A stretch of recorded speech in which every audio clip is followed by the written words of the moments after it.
Have you ever wondered what makes a lemon pucker your lips sour, but makes soap feel so slippery? Well, you're dealing with acids and bases. We run into them every single day. And honestly, we don't give them much thought. So today, we're going to pull back the curtain on these everyday chemical superstars. And just so you know where we're coming from, this is part 12 of a much bigger 20-part series on introductory chemistry, all from Virtualization Options LLC. We're zeroing in on a piece of chemistry that you can literally see and touch every day. All right, so let's kick things off with a bit of a riddle.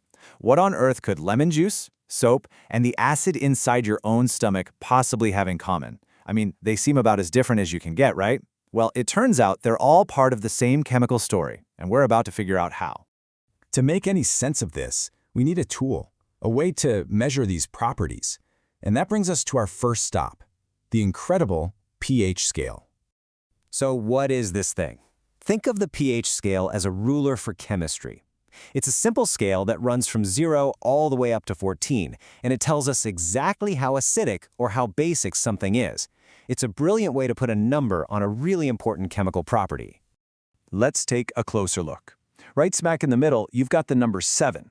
That's neutral. Pure water is the perfect example of something that's neutral.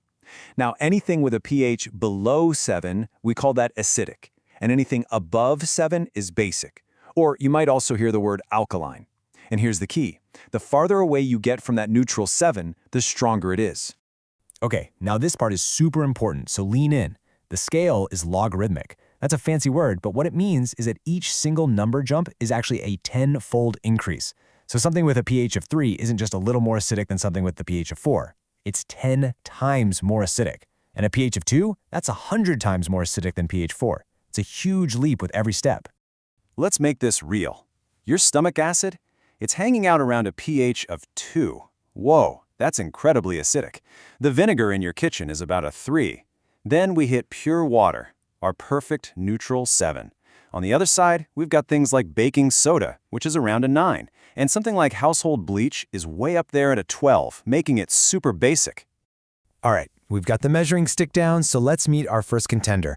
Welcome to the world of acids. What is it that actually makes something acidic? So what's going on at the microscopic level?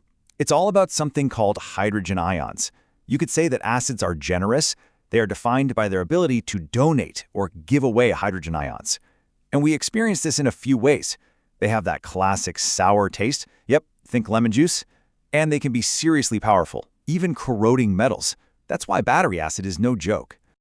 Okay, so let's head to the other end of the scale and meet the arch nemesis of acids. Let's talk about bases. It's really simple. If acids are the givers of hydrogen ions, then bases are the takers. They accept those ions. They're the chemical yin to the acid's yang, and their properties totally reflect that. They usually feel slippery. You know that slick feeling of soap? That's a base at work. And instead of sour, they typically taste bitter. You'll find them in baking soda, ammonia, and even in antacids for an upset stomach. So let's just put it all side by side. It really is a story of opposites. Acids are the givers of hydrogen ions. Bases are the takers. Acids taste sour and can eat through metal. Bases taste bitter and feel slippery. They are perfect chemical foils for each other. So that leads to the big question, right? What happens when these two opposites actually meet? Well, what happens is one of the most fundamental reactions in all of chemistry, neutralization. And the process is beautiful in its simplicity. First, you mix an acid and a base together. Then, they immediately react, kind of like they're swapping dance partners, exchanging their ions. And finally, in the end, they've canceled each other out, forming two brand new, stable things, water and a type of salt. Now, you might be thinking, okay, that's a neat trick, but so what? Well, this little chemical reaction has a huge impact on our daily lives. Case in point, heartburn relief. You know that awful burning feeling of heartburn? That's caused by too much acid in your stomach. So when you chew an antacid tablet, what you're really doing is swallowing a mild base. You are kicking off a neutralization reaction right inside your own body. That base goes to work, cancels out that extra acid, and brings you relief.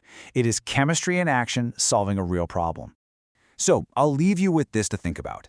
Now that you know the rules of the game, the pH scale, the dance between acids and bases, where do you see this balancing act playing out? Maybe it's in your kitchen when you're cooking, or in your garden trying to get the soil just right.